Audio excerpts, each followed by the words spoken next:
नमस्कार दोस्तों, स्वागत है आपका डी के गुरुजी स्टडी पॉइंट में। आज की शॉर्ट हैंड की डिक्टेशन की स्पीड होगी 80 वर्ड प्रति मिनट। डिक्टेशन स्टार्ट होगी 5 सेकंड बाद। Dictation start. महोदय, मैंने इस अचानक होने वाली घटना की आशा नहीं की थी।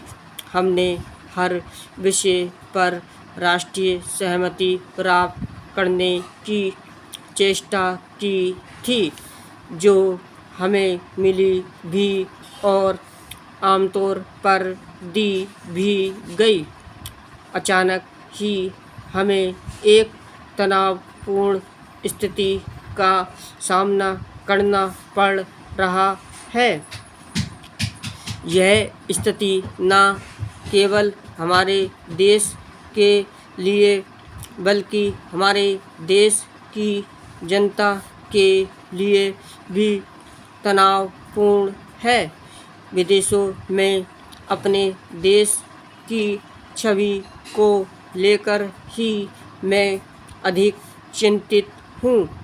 एक ऐसे समय में इस देश में लागू किए गए हमारे सुधारों का सर्वत्र स्वागत हो रहा था और उसके परिणाम भी मिलने शुरू हो गए थे।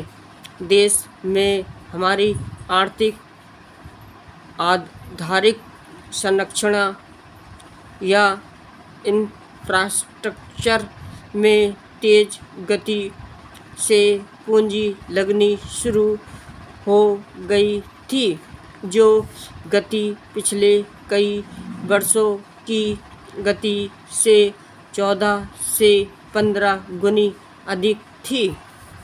ऐसे समय से इस बहस ने जो मोड़ लिया है, उससे हमारी स्थिति को धक्का लगा है।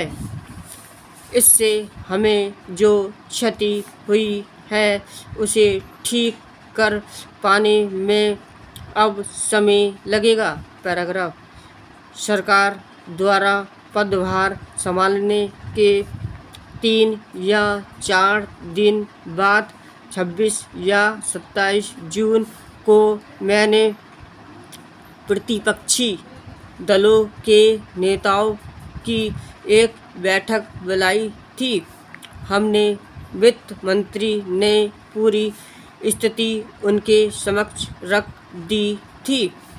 विचार विमर्श के अंत में प्रायः हम सब इस पर सहमत थे कि और कोई विकल्प नहीं है। उससे हमें हिम्मत बंधी कि हम नए सुधारों के साथ आगे बढ़ें। मैंने संसद के दोनों सदनों में भी और बाहर भी यह बात बिल्कुल स्पष्ट कर दी है कि मैं सदस्यों की संख्या पर निर्भर नहीं कर रहा और मैं इस बात से भयभीत भी नहीं हूँ। यदि सदन में हमारे पास 20 या 30 सीटें अधिक भी होती तो भी मैं आम सहमति के तरीके को ही अपनाता, क्योंकि अब समय आ गया है कि हम केवल सदस्य संख्या के बल पर ही अपनी आज की समस्याओं का समाधान नहीं कर सकते, परंतु जब इस प्रकार की स्थिति उत्पन्न हो जाती है तो सदस्यों की संख्या निश्चय ही महत्वपूर्ण हो जाती है।